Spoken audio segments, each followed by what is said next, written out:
ജനമേ,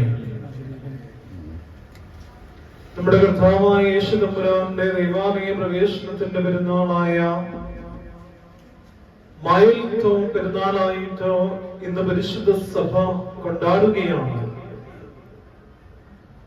പിതാക്കന്മാർ തിരുവചന ധ്യാനത്തിനും ചിന്തകൾക്കുമായിട്ട് നൽകിയിരിക്കുന്നതായ വേദഭാഗം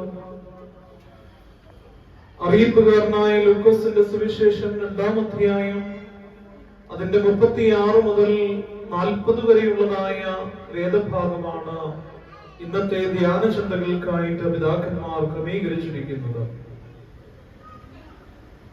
ഇവിടെ നമുക്കറിയാം, പ്രവാചകിയായ ഹന്നയെ കുറിച്ചും അവൾ യേശു തമ്പുരാനെ കാണുമ്പോൾ അവൾ ദൈവത്തെ സ്തുതിക്കുന്നതുമായ വേദഭാഗമാണ് പിതാക്കന്മാർ ഇവിടെ ക്രമീകരിച്ചിരിക്കുന്നത്.